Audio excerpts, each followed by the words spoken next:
Queridos, alegria mais uma vez, mais um Alma Talk. E dessa vez nós estamos aqui muito pertinho da ciência, de uma das melhores entregas da ciência, que são as cabeças, os profissionais, os estudiosos, os pesquisadores. E conosco está a professora Carla Furtado, escritora, palestrante, pesquisadora da Cátedra da Unesco, contribuindo com a Universidade Católica de Brasília e com a USP também. E a gente está emocionado de ter a professora Carla aqui. Eu estou muito feliz de estar contigo e de pensar que a gente está na mesma cidade. Essa oportunidade da gente se encontrar para dialogar. Andréia, muito obrigada. Bem-vinda, professora Carla Furtado. É uma honra para nós, é uma alegria imensa poder ter a sua presença aqui, né? E vamos falar de um tema que é tão relevante para o mundo, para o nosso país, né? Que é a saúde mental dos trabalhadores. E aí, usando essa expressão trabalhadores, eu penso sempre em todas as dimensões, né, dos trabalhadores, dos executivos, dos gestores, dos profissionais de nível técnico, né? São vários os segmentos, né? Dos autônomos. Dos autônomos, perfeitamente, professora. E o que a ciência tem a nos dizer, né? Sobre a importância, a relevância também desse ressignificar do entendimento da felicidade. A gente consegue, graças a estudos como o que o Instituto Felicência nos traz, o que a professora nos apresenta, né, e muitos outros autores, né, que nós conhecemos pelo seu trabalho, a gente consegue agora ter a felicidade como uma habilidade potencial.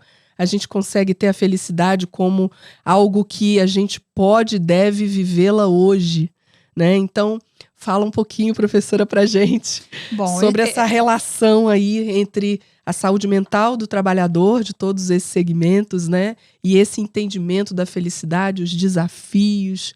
Fique à vontade, o Alma Talk é seu. Obrigada, minha querida. É um prazer estar aqui. Bom, eu acho que o primeiro ponto, assim, Andréia, que é importante a gente esclarecer é que uma coisa não é igual à outra. Saúde mental e felicidade são coisas diferentes. O que é mais amplo?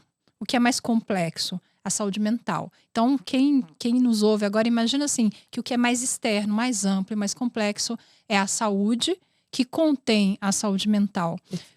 A felicidade, ela vem, teoricamente, na prática também, uns 2 níveis abaixo. Então, o mais desafiador é a saúde mental, depois você tem o bem-estar, que não é idêntico aos conceitos de felicidade e que contém a felicidade. Então, esse é o primeiro ponto. Assim, a gente está num momento muito desafiador, que eu acho que se distrair é muito perigoso. Uma sociedade que se distrai no momento em que a gente tem índices elevadíssimos de transtornos mentais, é uma sociedade que se põe em risco, sabe? Exatamente. Então não é que uma coisa é mais importante que a outra. A gente tem algumas urgências e elas não passaram.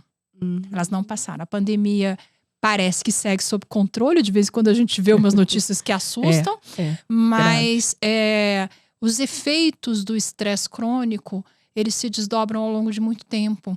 Então o sofrimento que vem de um período tão desafiador que a gente desconhecia enquanto sociedade, porque a última pandemia tinha acontecido no início do século passado, eles não vão sumir com o estressor. O estressor desaparece, para a maioria das pessoas o estresse permanece. Então, eu diria que é super importante a gente falar de tudo isso, mas a gente não deve se distrair. Verdade. Professora, a professora Carla coloca a questão nossa, né, da atenção da sociedade por uma realidade que está posta e que está dada em números, né? O OMS, enfim, o próprio Gallup tem apresentado números relevantes da chamada, né, demissão silenciosa, enfim, apontando questões para o mundo do trabalho. E aí é muito importante a gente trazer essa dimensão, né, da representatividade, do tempo de dedicação ao trabalho, né, da convivência num ambiente organizacional, empresas, instituições, e esse avançar das mazelas, vamos assim dizer, dos adoecimentos, né, por causas de saúde mental. E a gente tem o fenômeno do burnout ganhando muito espaço, infelizmente. Então, professora, como é que a ciência, né, como é que a academia, enfim, e essa necessária convergência, né, entre o científico, né, entre a academia e o mundo corporativo, tem trazido para nós elementos que nos apoiem na tomada de decisão. E aí eu estou falando aqui, né, numa linguagem que é uma linguagem dos executivos, sim, dos empreendedores, dos empresários, né? Como é que a gente pode iniciar essa trajetória, né, de tratamento disso, vou usar aqui a expressão do risco, né? O risco do adoecimento ele está cada vez mais fortemente posicionado numa matriz de probabilidade e impacto.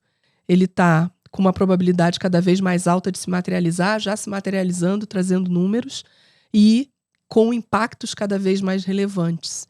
Então, como é que a gente pode, usando esse nosso espaço aqui de reflexão, sinalizar para as empresas que a ciência já nos respalda para prevenir e para redirecionar, e aí eu vou falar uma palavra importante também, que a gente vai falar sobre ela, culturas, né? Para que a gente possa começar a inverter esse jogo, possa começar a modificar esses indicadores de adoecimento mental nessa relação direta com o mundo do trabalho. Bom, eu diria, assim, com muita honestidade, que eu acho que o primeiro elemento que as organizações devem ter, e as que têm são as que largam na frente, é humildade. Porque não se conhece, sim, essa realidade. Essa é uma realidade. Não que o adoecimento venha dar. Ele já vinha crescendo desde o início da década passada. Sim. Já tinha uma previsão de um adoecimento mental maior. A gente tem dados aí que mostram isso com muita clareza, com referências científicas muito, muito seguras. A pandemia, obviamente, escala isso a um nível, potencializa, mas nós não sabemos lidar com isso. Então, sozinhos nós não conseguimos, a ciência não consegue sozinha, a organização não consegue sozinha. Então, acho que a primeira questão é assumir uma posição que é um elemento da segurança psicológica, sim, de humildade, que é chamada de humildade situacional. A gente não está pedindo para a empresa calçar a sandália da humildade. A gente está pedindo para a empresa olhar como um não sabedor para essa realidade. Porque não é um conjunto de experimentos que possivelmente trará um resultado, porque isso é da ordem da complexidade. O adoecimento não é do indivíduo. Esse adoecimento nessa escala, ele não é do indivíduo, ele é do sistema. Isso. É dos sistemas humanos, é da pandemia. Então não é uma coisa que um remédio resolve. Não é um remédio que eu vou tomar para resolver o meu transtorno mental. Porque possivelmente eu retorno para o ambiente corporativo e talvez eu nem consiga retornar. Porque a gente vai ver as pessoas que entram em quadros de síndrome de pânico. Então, a humildade é o primeiro lugar. É saber que a gente não sabe e que se a gente se apoiar naquilo que a ciência está nos entregando hoje, que é uma ciência não encastelada, que é lindo de se ver, que a ciência a serviço, por exemplo, das organizações, é se aproximar. Eu digo, André, assim, que não é culpa da sociedade, a ciência está tão distante. A ciência se manteve muito distante. E hoje a gente já tem os grupos de pesquisa, que são grupos de pesquisa que querem estar na vida. Então, os grandes orientadores, que dizem como Christian Dunker, por exemplo, é uma ciência que precisa estar a serviço da vida. Então é essa aproximação, é a ciência se aproximar das organizações e as organizações se aproximarem da ciência. E não existe outra forma de se trabalhar, entre várias coisas que eu poderia falar aqui sem fim, mas não existe outra forma de se trabalhar que não seja baseado em dados. Não há mais espaço para nenhum tipo de eu acho. Né? E tem muitos dados dentro das organizações. Sim. Então, antes da gente tomar uma decisão de como fazer um programa, um enfrentamento, a gente precisa fazer uma leitura de dados e cruzamento de dados muito bem feita, sabe? E não é a pesquisa de pulso. Pesquisa de pulso plenamente. É excelente para você fazer uma manutenção. Uma pesquisa de pulso não constrói um diagnóstico. Perfeito. Isso é ciência. Perfeito. Então, é isso que eu digo, não é contra o instrumento, o modelo, ela tem a função dela, mas você não vai diagnosticar uma população com ela. Isso. Então é a humildade, eu acho que é o primeiro ponto, de estar corrigindo a rota dentro da organização por 1 grau, 2 graus, 3 graus, continuamente, entendendo o que funciona, o que não funciona, e tirando efetivamente do radar a ideia de que é a doença é do indivíduo. Isso, perfeito. Claro que tem indivíduos que adoecem, mas em média populacional, as pessoas adoecem dentro de sistemas. Perfeito. Eu entendi, assim, a tua colocação, inclusive nesse último evento, né, no Summit da Humanizadas, né?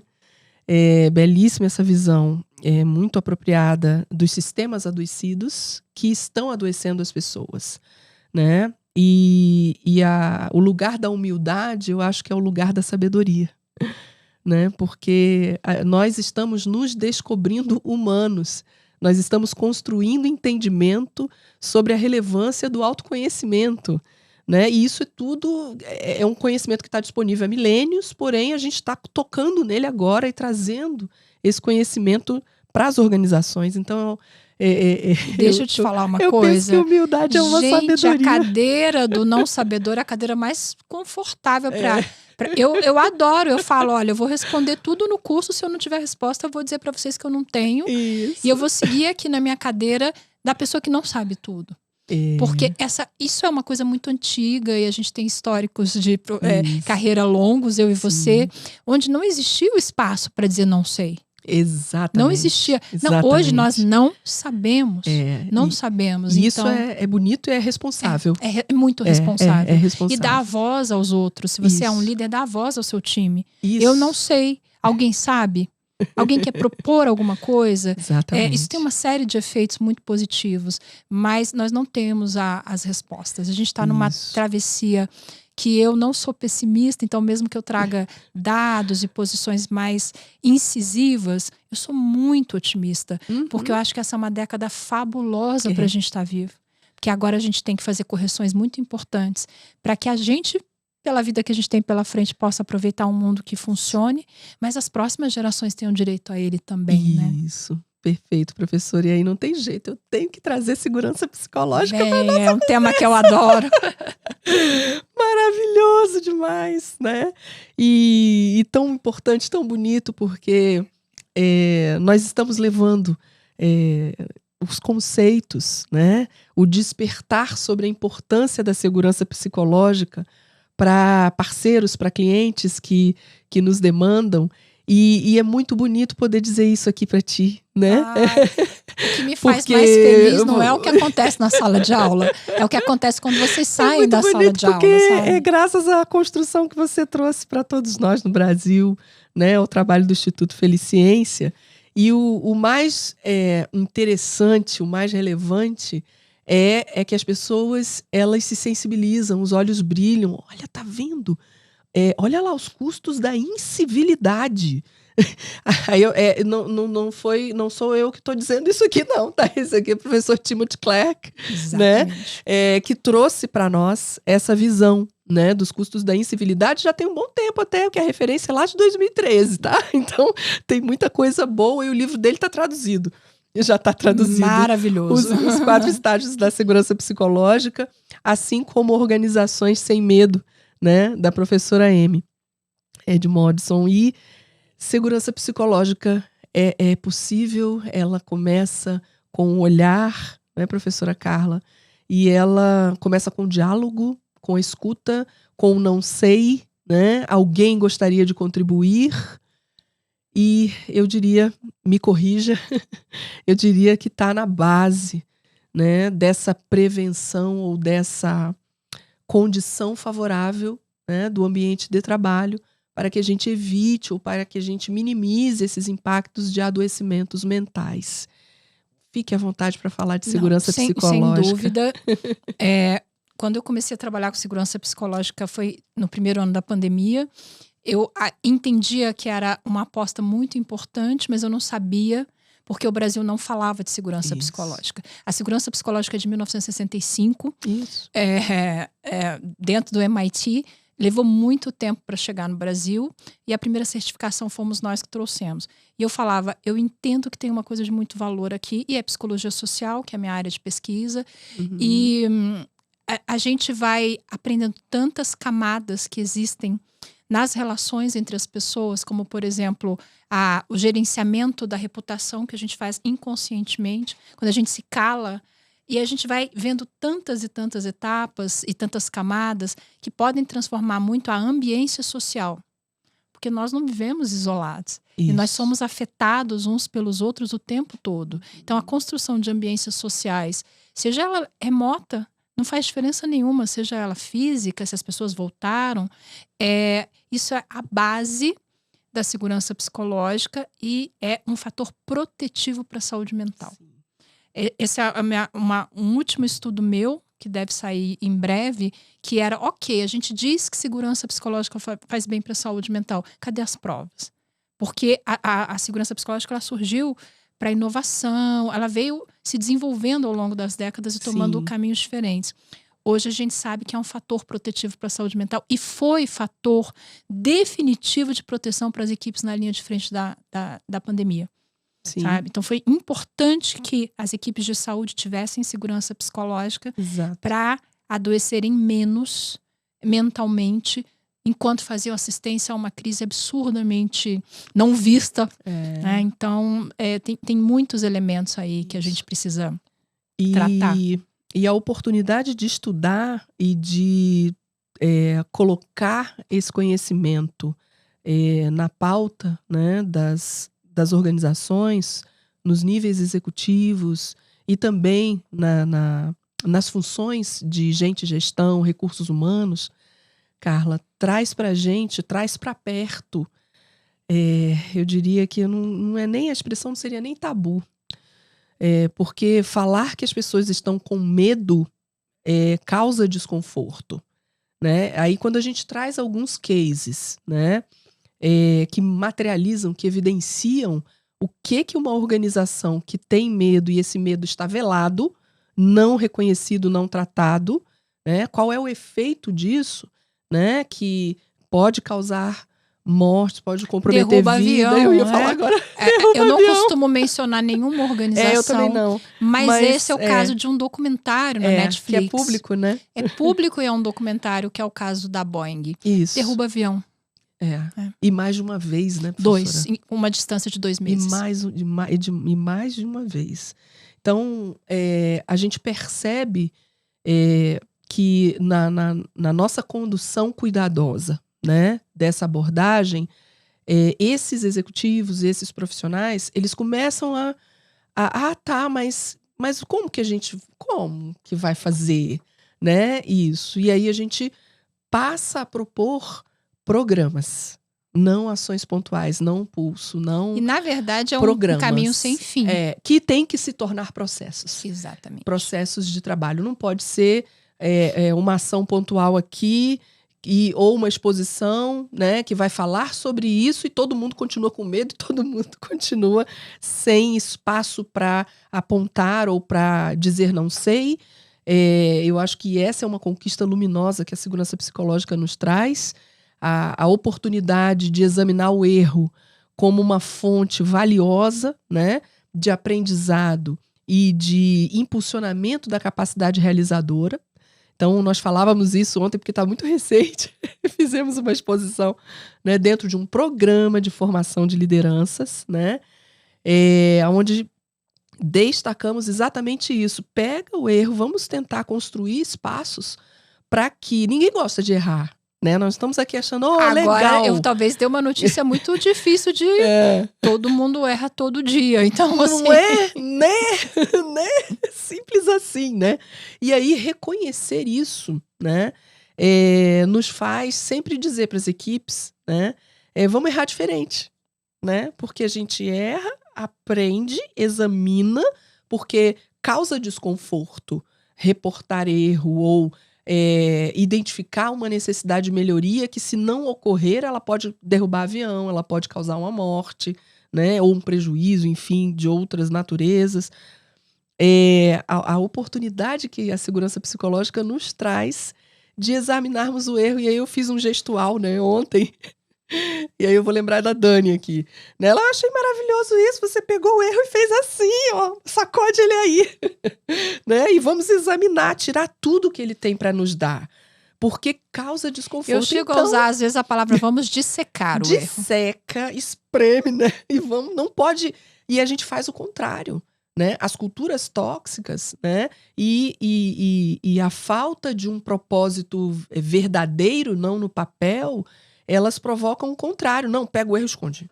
Não, pega o erro, não é assim. Não, resolve aí. Resolveu, beleza.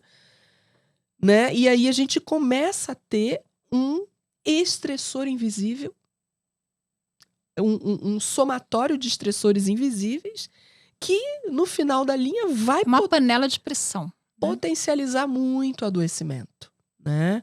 E aí, a sua fala sobre as camadas, né? Das realidades que a gente precisa tratar. Professora Carla. E é muito bom lhe ouvir. E dentro ainda da perspectiva da segurança psicológica, a gente está num momento, professora, eu me recordo de uma colocação que você fez, de que a gente havia cumprido uma primeira etapa satisfatoriamente. Queria que você falasse um pouquinho dessa primeira etapa, que foi o contato, me parece, com o conceito, né? Com o entendimento. Acho que a sua luta valeu, você conseguiu trazer para o Brasil, né? Essa visão, né? Essa proposta e os referenciais teóricos fundamentais, professora Amy, professor Timothy, e esse segundo passo, né? Esse avanço. E ano que vem, a gente vai para a certificação. Para essa nova certificação. Né? A equipe Almatec vai. Mas que é essa segunda, né? Mas conta pra gente um pouquinho como tem sido essa percepção. Sabe quem acalmou meu coração? Quem acalmou meu coração foi uma executiva de uma... Eu vou citar o nome porque eu me sinto muito confortável para fazer um elogio citando o nome. Que coisa boa. Que é a Dani Gomiero, que é diretora da Claro e vice-presidente do Instituto Claro. Foi ela, dentro da experiência dela, que disse para mim: Carla, tá tudo bem, porque a gente tem curvas de aprendizado. Isso. E a primeira era aprender o que era isso. E vamos começar uma segunda. E eu falei, nossa, e quando eu ouço uma coisa de valor, eu faço questão de referenciar. Claro. E no dia que a Dani fez isso, foi num grupo de mentoria nosso, com consultores, na verdade. A gente convidou e ela veio. Eu falei, nossa, eu não sei se vocês aprenderam alguma coisa, mas eu vou sair daqui com uma coisa de imenso valor. Que é a primeira curva, que é a curva de entender o que é isso. Entender, porque há uma percepção de que segurança psicológica, todo mundo sabe o que é um senso comum, porque são palavras que realmente podem gerar, mas não é um construto. Tem bases muito específicas, é um conceito teórico-científico. Então a gente precisa do processo de educação, ou education, como se usa muito dentro das organizações, para que todo mundo entenda do que se está falando. Sim. E a gente não pode pular essa etapa. Eu acho que nós, seres humanos, temos uma pressa e achamos que podemos pular as etapas. Do ponto de vista cultural, você sabe disso muito bem, é impossível fazer uma transformação cultural pulando etapas. Então, eu acho que a gente tem esse momento de falarmos, hoje falamos exaustivamente, a gente abre o LinkedIn, tá lá segurança psicológica em todos os lugares, os eventos têm, é o que eu mais faço hoje, é o que no que eu mais trabalho hoje, é o que mais me convidam para fazer, e é a segurança psicológica que é uma resposta do próprio mercado corporativo. Mas a gente precisa começar uma segunda etapa, um segundo ciclo, usando o que Dani me ensinou, que é, e agora como a gente faz isso? Porque mesmo os modelos do Timothy e da Amy, que são modelos teóricos, eles não entregam uma receita de bolo, porque a ciência não faz isso. Sim. E a gente começou a ver que as organizações nos diziam, a gente não, tudo bem, mas a gente não quer teoria. Isso. Agora a gente precisa ajudar os líderes a praticarem. Perfeito. Então, a segunda curva, que no meu ponto de vista não é algo que eu decido qual é a data que ela começa, é quando você começa a ouvir a mesma coisa várias vezes de diferentes organizações. A segunda curva é a prática da liderança segura. Isso. Como a gente faz isso na prática? Como a gente instrumentaliza os líderes para, eles já sabem o que é, a gente já fez vários treinamentos, mas no dia a dia, o que é praticar a liderança segura. Então, acho que esse é o momento que a gente está vivendo no Brasil. Os livros já... Bom, o da Amy já estava no Brasil, mas o livro do Timothy acabou de chegar no Brasil. Eu estava numa das primeiras turmas do Timothy no início da pandemia. A gente não tinha nada no Brasil dele. E me alegra muito saber tanto que o livro chegou ao Brasil, que o Timothy venha ao Brasil atender empresas como a Gerdau, por exemplo. Ele não tinha vindo antes. Eu não tenho uma relação direta com ele, embora tenha sido aluna dele, mas ver que você é ok. A gente agora já tem 2 modelos teóricos que conversam muito bem juntos, que não tem contrapontos, e a Amy com uma base teórica absurdamente boa, e o Timothy com uma expertise, embora cientista, uma expertise corporativa fabulosa. Dá para perceber fabulosa, claramente. Professora, e eu digo que, claro que a gente vai ter semelhanças de práticas, de iniciativas, de formação de espaços de diálogo interno nas organizações, de sensibilização das lideranças por meio dessas intervenções nossas de treinamentos, enfim. Mas eu também sinto isso claramente, que se nós temos milhões de empresas, nós teremos milhões de modelos, porque cada empresa é um sistema. Um sistema. Ela vai ter um tipo de condição própria para desdobrar esse aprendizado, né? E foi muito, está sendo, né? Muito positivo, muito alentador, né? Vamos dizer assim, para nós que estamos nesse campo, né? No campo da assistência, das consultorias, das assessorias para melhoria dos desempenhos, né? De pessoas e organizações, ouvir que a gente começou a mover a curva de aprendizado. Né? A gente andou muito, parece que não, então, mas nesses 2 anos e meio, mais ou menos, o Brasil não falava sobre segurança psicológica. No primeiro ano da pandemia não existia. O uso do construto não existia. Ele não estava aqui, pelo menos não. Podia estar em um ou outro centro, mas não estava no diálogo das organizações. Hoje não há um evento relacionado a gente e gestão onde não haja alguma temática relacionada à segurança psicológica. E se sabe o que e se conhece o construto, se aplica escala, ou a da Amy, ou do Timothy, ou alguma outra de validação já validada cientificamente. Então, assim, é outro momento. Mas a gente ainda não encerrou nada. Não, tá tudo começando. A gente tá só começando. Então, qual é o nosso papel? Eu como educadora, vocês como consultores, como a gente apoia esse desenvolvimento? Então, o que eu posso trazer de conhecimento? O que você pode trazer na consultoria para ajudar essas pessoas, essas empresas a fazerem seus voos independentes? Isso. Isso é um ponto, acho que você fez uma colocação muito relevante, professora Carla, que é dar independência às organizações e não criar dependência. Né? Nós trabalhamos com esse princípio. Né? Nós transferimos, né, a capacidade de fazer para as funções de RH, para as funções de integridade, né, de compliance, enfim. E isso envolve um aspecto bastante importante, que é fazer com que a organização tangibilize a capacidade dela de se transformar.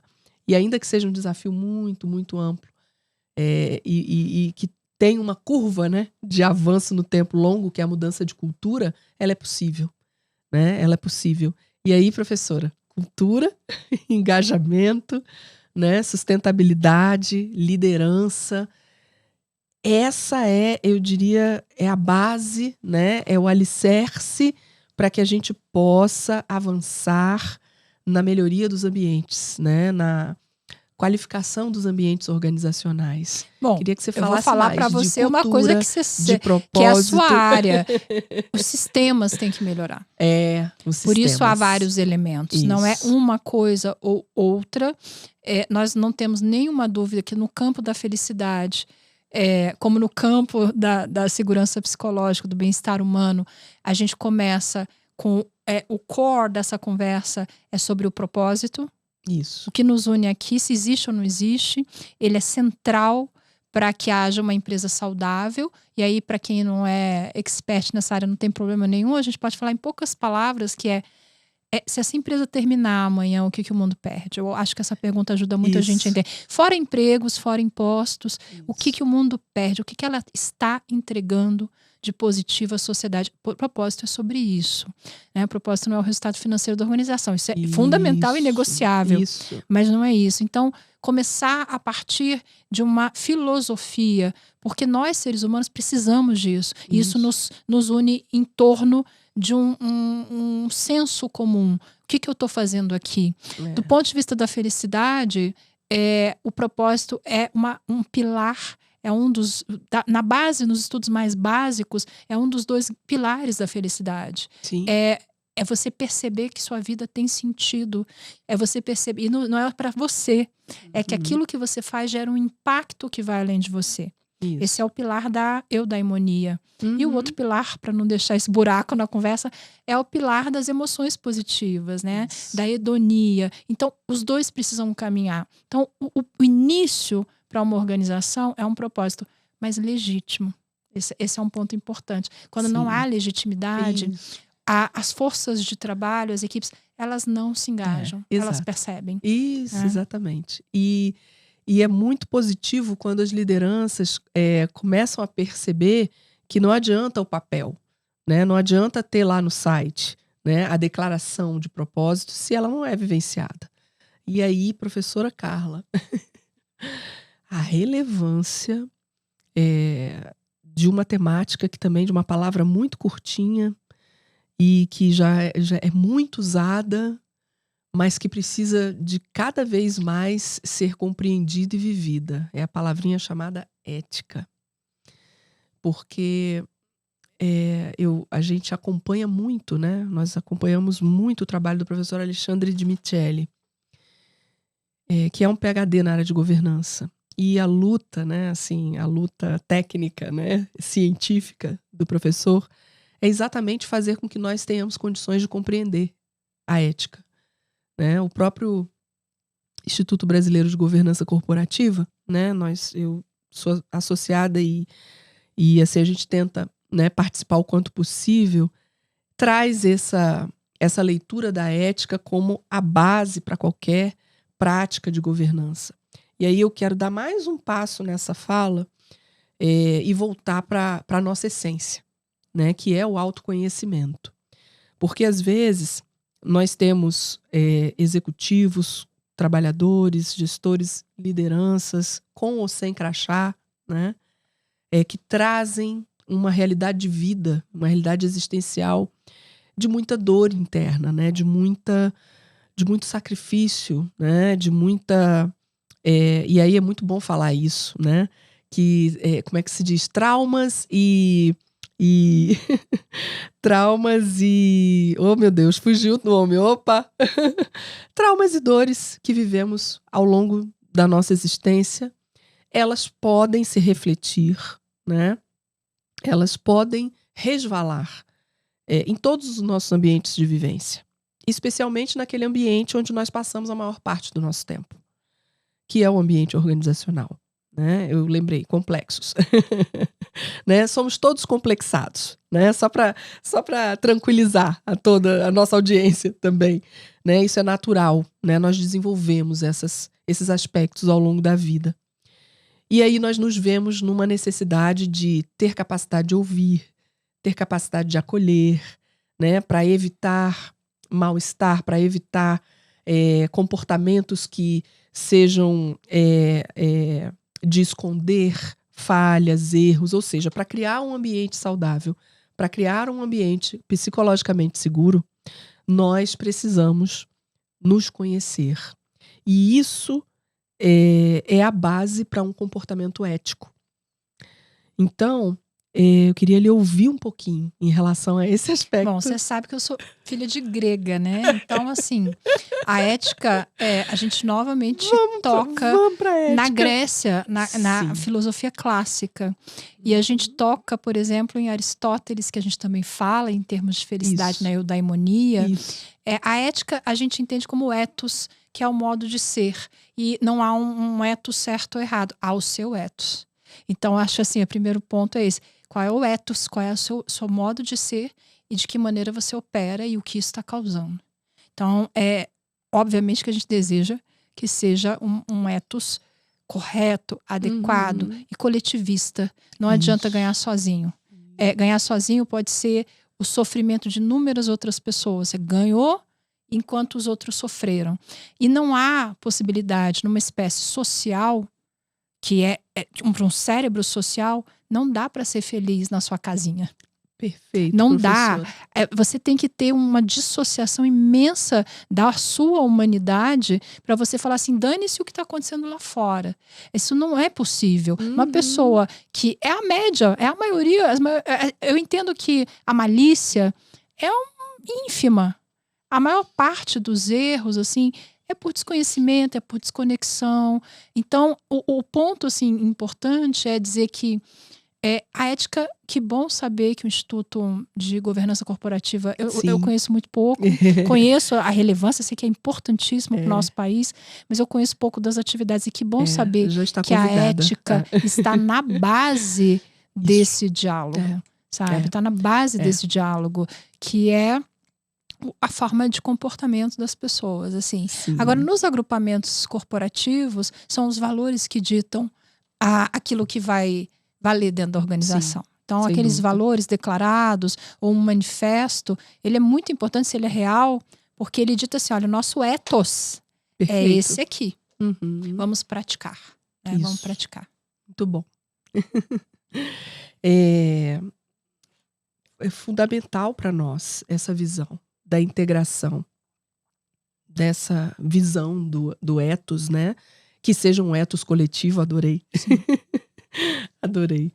Porque nós também não podemos deixar, professora Carla, de colocar, e aí eu fiz uma expressão, né, um pouco assim, de desabafo, né, num breve artigo, onde a gente traz a importância, né, do entendimento da governança, né, das funções de governança, e aí a gente pode desde já dizer, né, que as funções de governança, elas passam, não é a função de um conselho de administração.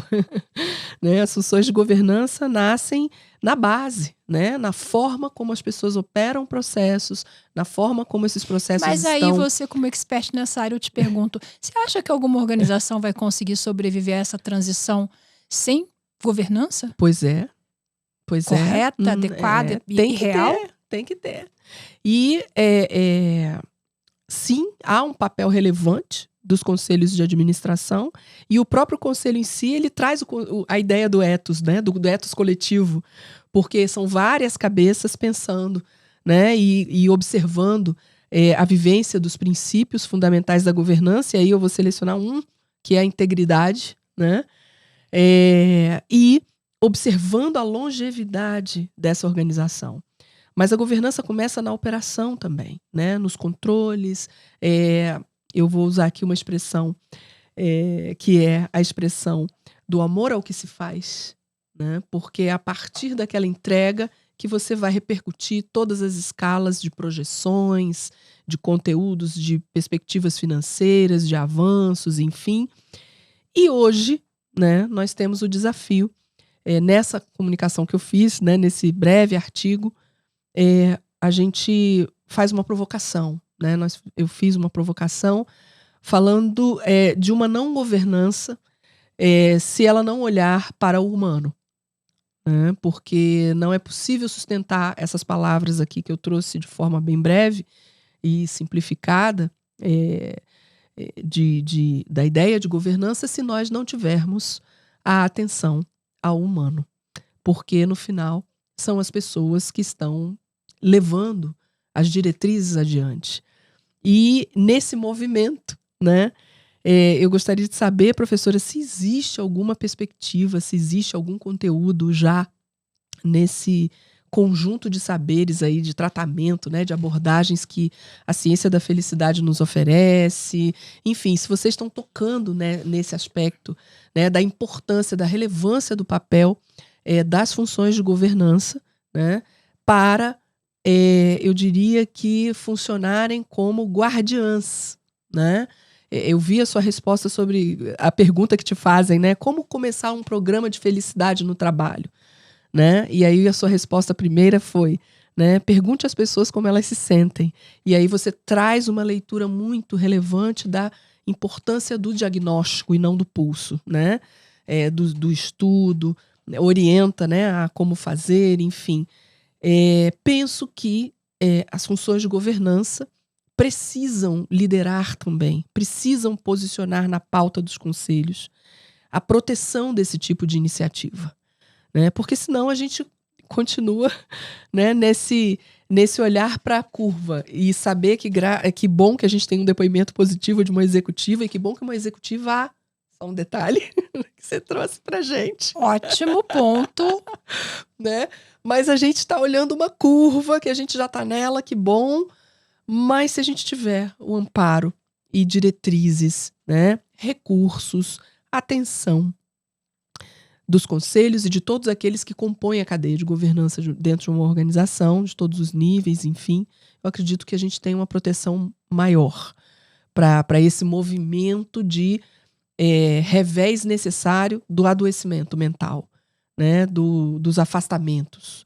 Então, como é que você está vendo isso, professora? Bom, tem estudo, não tem estudo? O que eu te diria sobre isso que você está trazendo? Assim, isso me remete imediatamente aos critérios ESG. Isso. Imediatamente, porque a gente vai falar de sustentabilidade ambiental, social e governança. Então, isso é o tripé dos critérios ESG ou ASG, se a gente trouxer para o português. Não há ESG sem governança. E o que é esse conjunto? É um conjunto de proteção nos 3 aspectos. Não é um ativismo. Perfeito. Embora o ativismo seja lindo e precisa existir. Não é ativismo ambiental, social. Não é isso. É financeira a questão.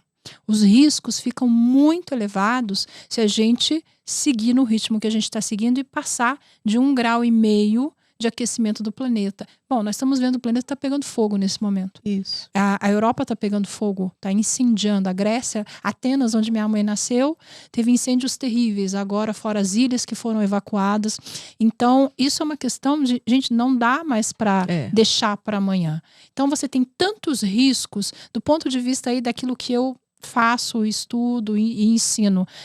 No âmbito da sustentabilidade social, que contém a sustentabilidade humana. Perfeito. Então, muita gente pensa que sustentabilidade, a parte social, é da porta para fora da organização.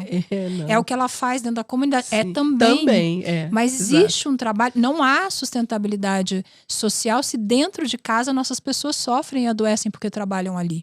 Exato. Então, a sustentabilidade humana é muito importante. E o terceiro nível, o que compõe esse tripé é a governança. Mas, Andréa, quando eu digo que eu sou muito otimista, sabe o que é? Não dá para enganar. Não dá para fazer ESG washing. Perfeito. É intolerável. É intolerável porque os mecanismos que estão se estabelecendo, tanto no Brasil, mas principalmente o principal mecanismo internacional que acabou de ser lançado e que eu aposto nele, com certeza que ele vai ser porque a gente tem muitas formas de aferir e o que nos falta é um padrão internacional. E a gente tem um modelo hoje que vai ser um modelo estabelecido, que já tem 2 níveis aprovados, que vão passar a valer fora do Brasil a partir de 2024. O primeiro deles é a questão da biodiversidade. Não, a emissão de gases, a parte do clima. Perfeito. E a biodiversidade. O que eles vão fazer na sequência é capital humano. Que notícia boa! Vai demorar mais ou menos até 2025, mas o quanto custa entregar, quanto custa humanamente a organização entregar o que ela entrega? Cadê essa contabilidade? Que notícia maravilhosa. Cadê a contabilidade do adoecimento? Isso. Só tem a meta, tem o faturamento, tem o resultado e os corpos que vão ficando no caminho. Onde é que eles estão? Esconderam aonde isso que está acontecendo? Sabe? Então, eu tenho imensa esperança no ESG, porque eu sei que tua área para governança é muito mais forte do que o meu conhecimento, mas o meu é a sustentabilidade humana. Sim. E a gente precisa botar todos esses números na mesa e esquecer a forma que a gente fazia contabilidade empresarial, que é entradas e saídas, porque tem custos escondidos embaixo do tapete. Isso. E esses custos na minha área são vidas. Exatamente. São vidas. Então, não dá mais pra gente fazer isso. Professora Carla, e isso é tão relevante, porque a gente faz uma leitura de impacto, e aí, de novo, eu vou remeter aos estudos do professor Alexandre de Micheli, onde ele deixa muito claro né, em várias das suas composições, que o impacto é por 4 a cada trabalhador. Porque ele volta para casa. Sim. Ele volta para casa. E aí a gente está vendo indicador de violência doméstica. A gente está vendo indicador de crianças que estão em estado depressivo gravíssimos.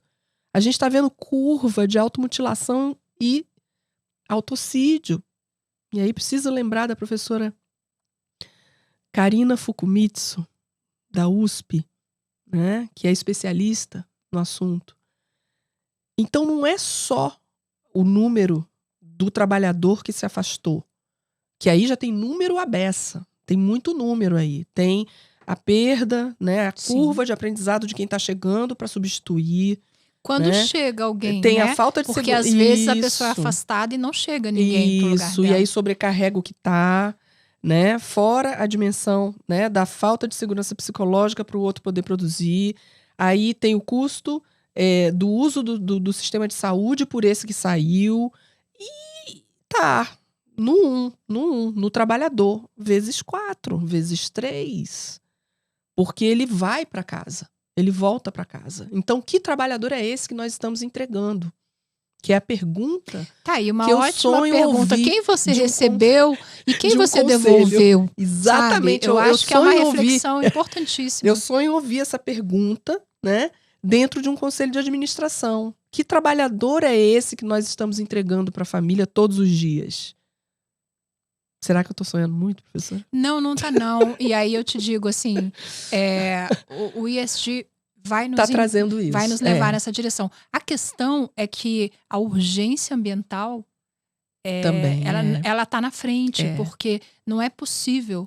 A gente vai impedir a permanência da nossa própria espécie no planeta. Exato. Então, se for por outra coisa, que seja por egoísmo, mas garantir as condições para nós, mas para todas as outras espécies em termos de biodiversidade.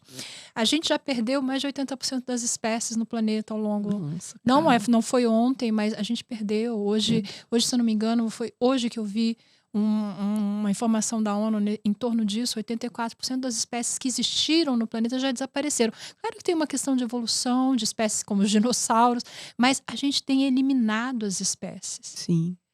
Nos últimos, desde 1950 para cá, o agravamento em termos ambientais começa em 1950, com algo que é chamado de a grande aceleração. E aí que a gente começa. E o que veio? Onde foi que começou? Por que 1950? Globalização. Crescimento ilimitado. Foi pós-guerra, precisamos crescer, e aí a gente vai passar por cima de tudo para poder produzir mais e receber e ganhar mais.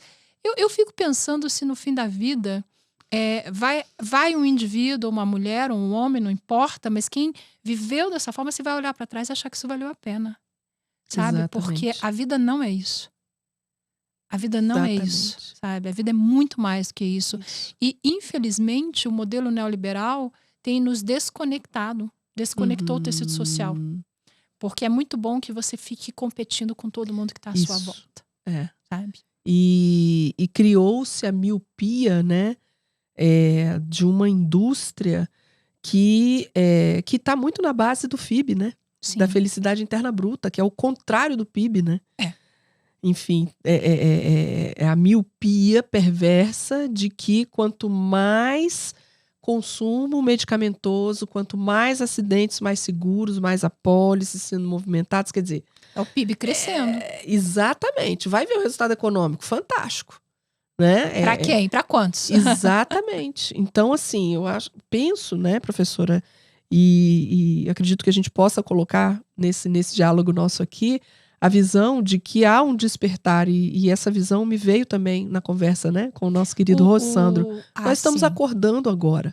A humanidade está se dando conta, né, desse efeito, dessa miopia. Eu estou usando aqui a expressão miopia. O Pedro miopia. Paro, da Humanizadas, ele fala que o que precisa ser elevado dentro da organização é o nível de consciência. E é isso que ele afere de maneira científica com a pesquisa Humanizadas, que é uma pesquisa ESG, de multi-stakeholders. O que ele afere é o nível de consciência da organização. Porque se nós não soubermos como é que nós vamos fazer diferente? Exato. Se a gente estiver na corrida dos ratos, simplesmente sendo impulsionado a fazer mais, a trabalhar mais. E eu não estou falando só das empresas, porque a gente vê isso também em autônomos e pequenos empresários, que por medo de não ter o trabalho, acabam entrando numa velocidade.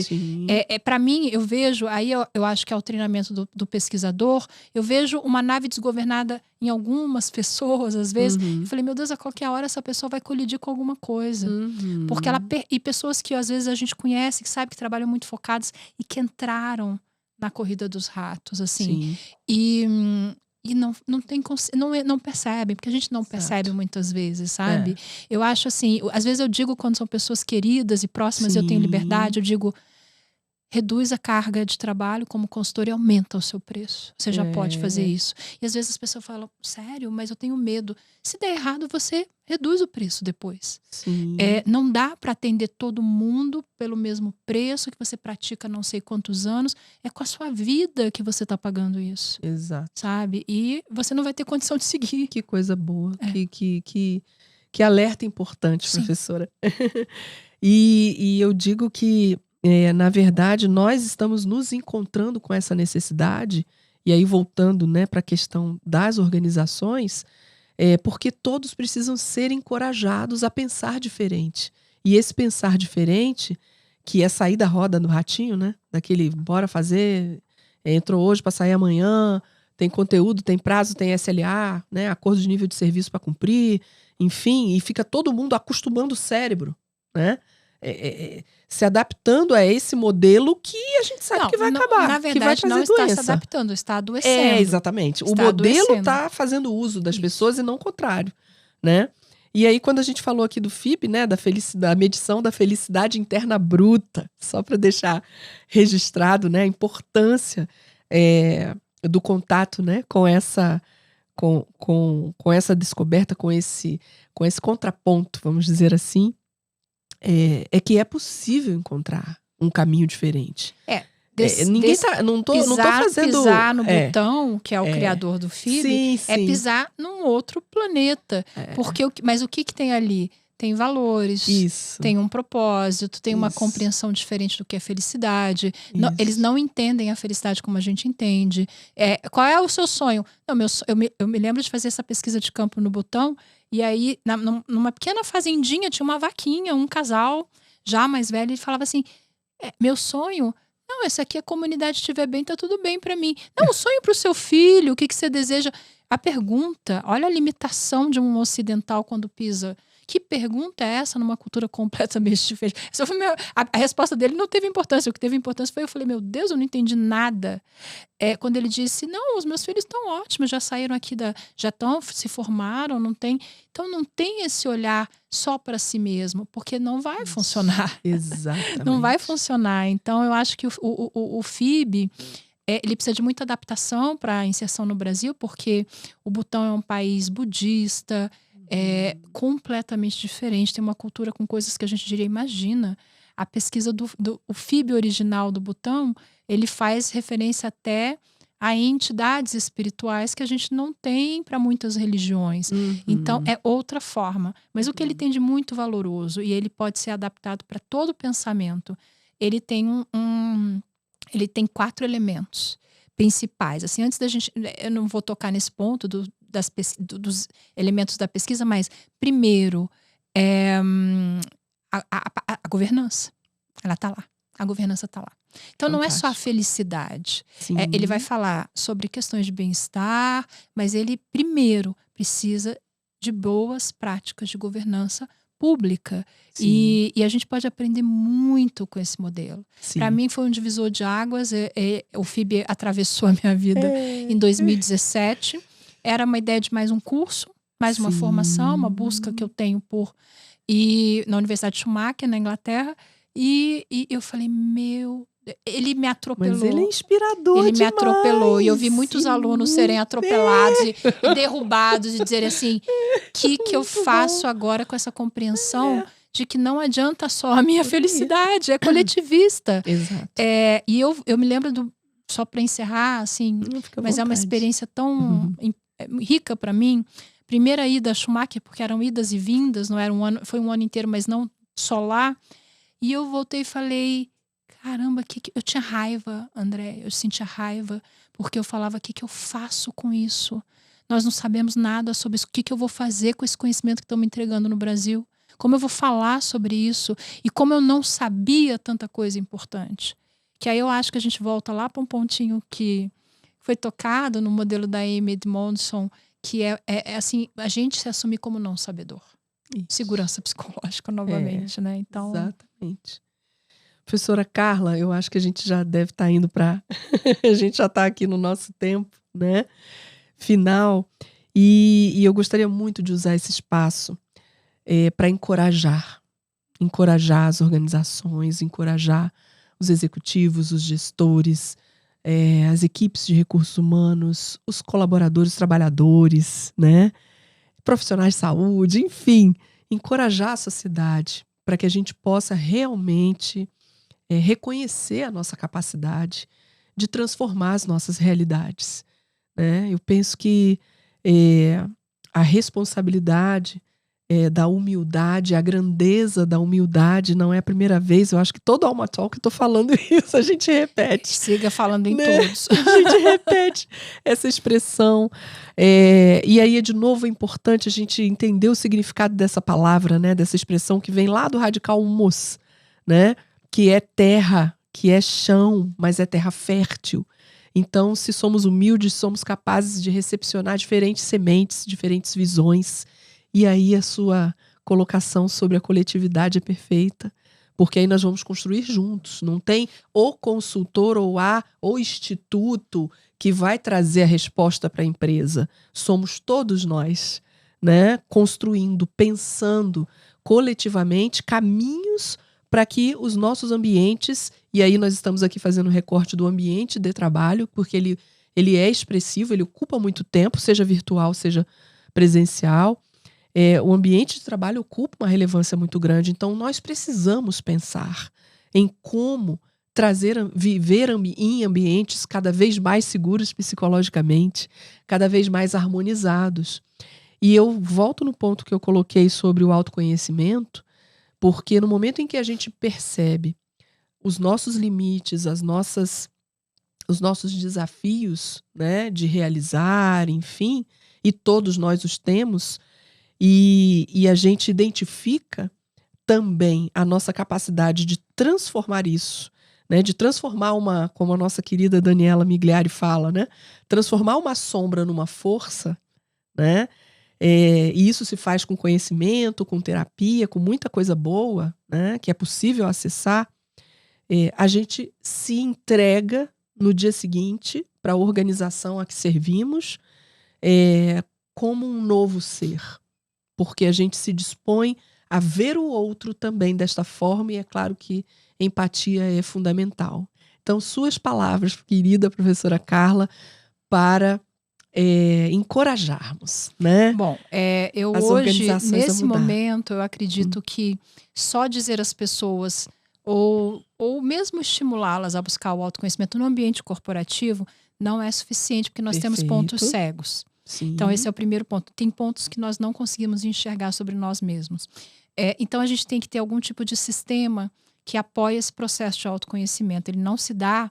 Para alguns é mais fácil, é da natureza da própria pessoa, ela quer isso, ela não tem medo de olhar para os seus gaps, ela vai olhar porque ela quer, mas somos seres muito diversos. Então, o ponto que eu traria é que a gente precisa levar um pouquinho mais a sério. Esse é o meu momento muito atual, sabe, Andréia, de vamos usar mecanismos muito robustos, científicos, para fazer processos de assessment, muitas vezes feitos só por psicólogos ou sob orientação psicológica, não todos, mas alguns deles, porque as pessoas precisam enxergar aquilo que elas não estão vendo. Excelente. E às vezes você usa um assessment, como a gente usa para liderança segura, que eu testei em mim mesma os assessments para que a gente dê. E eu vou dizer que eu tive várias surpresas. Olha.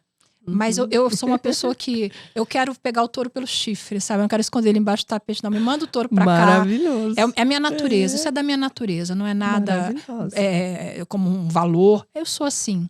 Então, quando eu olhei, eu falei pra psicóloga do instituto, falei, Maria, pelo amor de Deus, precisamos conversar. E que maravilha que eu tô enxergando coisas. Lógico que o assessment não é um diagnóstico, ele é um teste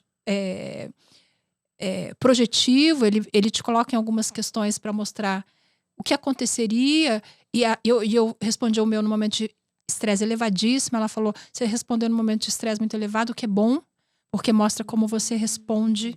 Não é esperado, não é necessário, mas... Então, eu acho que a gente precisa usar instrumentos que apoiem as pessoas nos seus processos de autoconhecimento. Porque não é confortável trafegar por ali, né? Com certeza. E isso é um ponto de atenção nosso. A gente combina, né, essa abordagem, primeiro com um imenso respeito, né, e cautela, e, enfim, atenção ao perfil e ao ambiente, ao momento organizacional. Por isso que eu falei dos milhões de modelos, né? Que cada organização vai desenvolver o seu mecanismo de melhoria do seu da sua ambiência, né, organizacional, enfim. E muito pertinente o que você coloca no sentido de porque traz segurança o assessment, né? Exatamente. Ele traz para uma realidade tangível aquilo que é suposição ou que é algo difícil de ser conectado numa pauta, vou usar aqui a expressão, racional, de executivos que precisam decidir muito todos os dias, né? Então, me parece muito apropriado. E às vezes estão tomando decisões sem consciência nenhuma. Porque, novamente, também estão os altos executivos e a média gestão também numa corrida pela entrega de resultado. Perfeito. Então, isso gera uma desconexão. Isso. E assim, esse é um dos primeiros elementos que eu percebo. Quando você conversa com uma pessoa no ambiente corporativo, isso não é um julgamento, é só um olhar de pesquisa, um olhar de pesquisadora, que a pessoa não está conectada. Ela não está ouvindo, ela está cumprindo uma conversa que precisa acontecer. E aí a nave desgovernada que ali na frente se choca com algum ponto fixo. E eu não faço isso como crítica, eu faço isso com compaixão. Eu comento isso com compaixão. Porque não é confortável viver desse jeito. Sim. Desconectadamente. Sim. É muito desconfortável. Isso.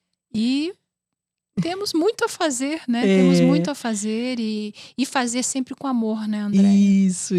É o nosso propósito. Fazer com amor. Entregar amor ao que se faz, exatamente, né? É o nosso propósito.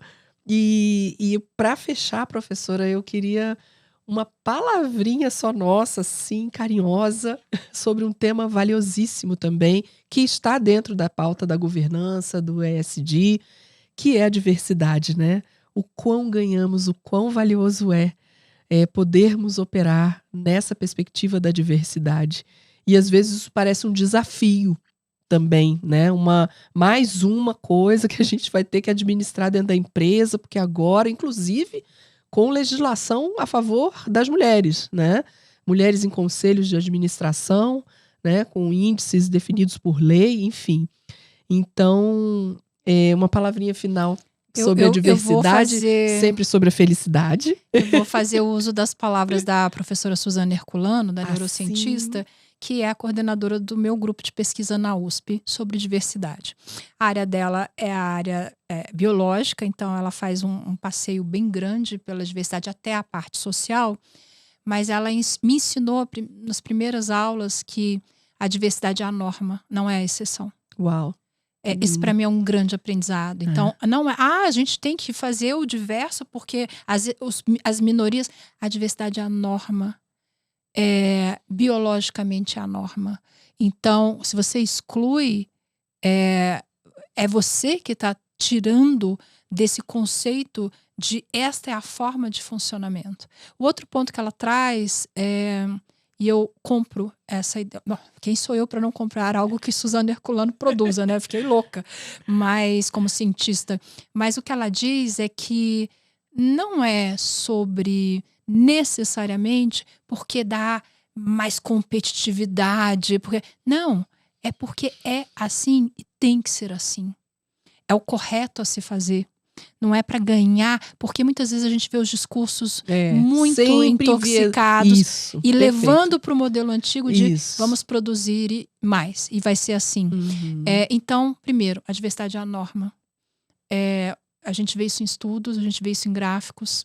Na verdade, a curva da média, a média é só um fiozinho. Tem um monte de coisa que ficou para fora. Por isso, a média não é a realidade.